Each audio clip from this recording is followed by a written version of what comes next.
Hanya sama dengan haji dan umroh. Ya, mudah-mudahan ini menjadi kebiasaan kita. Kita sholat berjamaah subuh, kemudian kita berdiam di masjid sampai terbit sampai terbit matahari, itu namanya waktu syuruk. Habis itu kita sholat isya 2 rakaat. Pahalanya luar biasa. Bapak Ibu yang dirahmati Allah, sekarang tanggal berapa? Tanggal 11. Tanggal 9 apa? 9 April. Kalau Ramadannya hari ini tanggal berapa? Tanggal 7. Ya, 7 Ramadan. 7 Ramadan. Di malam 8. Baik. Insya Allah Bapak Ibu tahu nggak Indonesia merdeka tanggal berapa? 17 Ramadan. Tanggal berapa?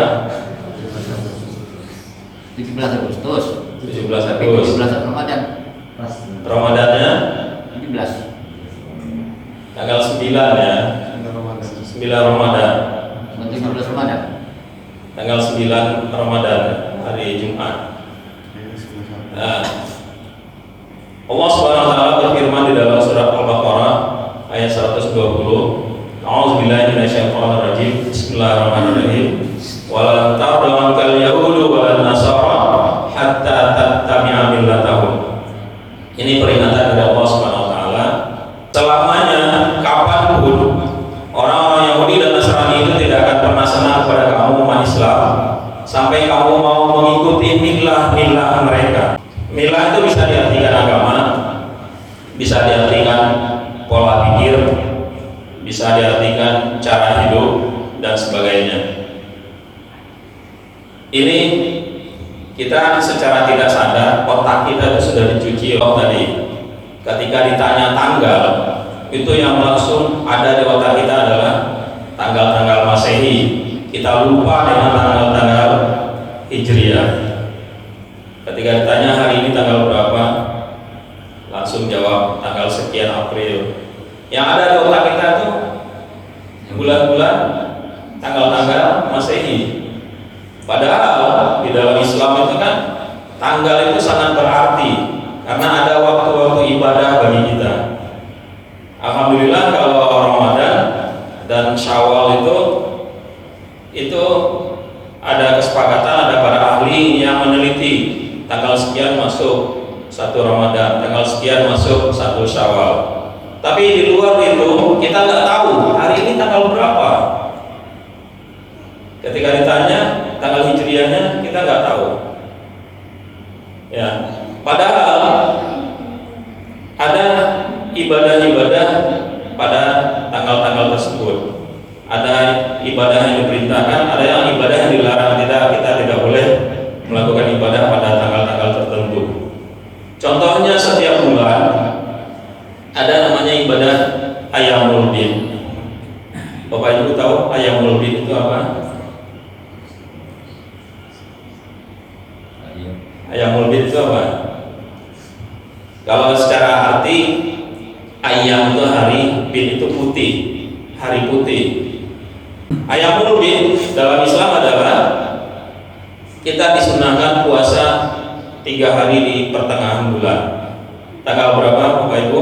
13, 14, 15, 16. 13, 14, dan 15. Itu bukan Masehi ya, tapi Hijriah akhir bulan.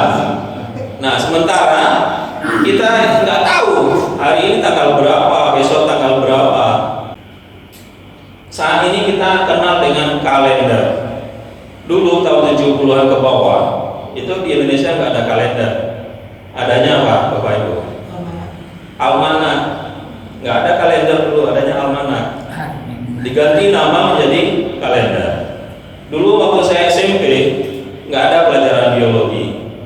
Bapak Ibu ingat nggak ada pelajaran apa? Ilmu hayat, ya, ilmu tentang kehidupan. Diganti namanya jadi biologi. Dulu ilmu matematika namanya apa dulu? Aljabar.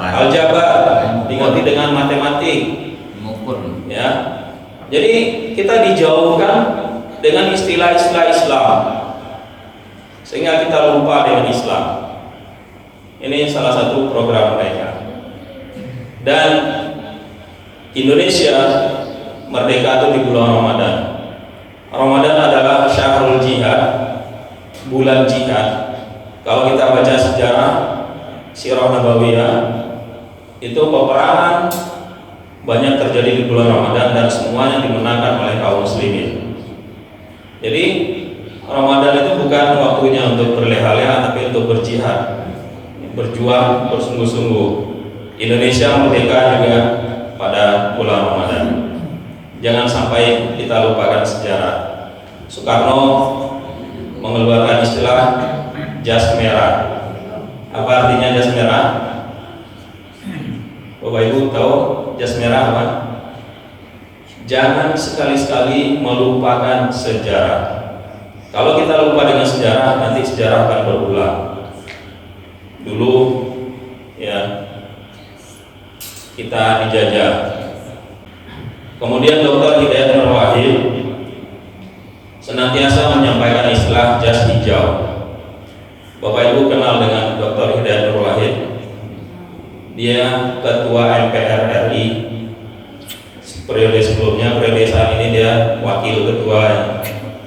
Dia senantiasa setiap dia memberikan penyuluhan 4 pilar kenegaraan, itu senantiasa menyampaikan jas hijau. Kalau Soekarno mengeluarkan istilah jas merah, kalau Dr. Hidayat Nur Wahid menyampaikan jas hijau. Jas hijau ada yang tahu? Bapak Ibu? Jangan lupakan. Jangan sekali-sekali lupakan jasa ulama. Ya, jas hijau. Indonesia merdeka karena ulama dan para santri. Indonesia merdeka dengan teriakan takbir, Allahu Akbar. Yang mempersiapkan kemerdekaan Indonesia itu adalah para ulama. Bapak Ibu yang dirahmati Allah, ini peringatan dari Allah, "Qala ta'ala yahudu wa nasara hatta tattabi'a millatahum."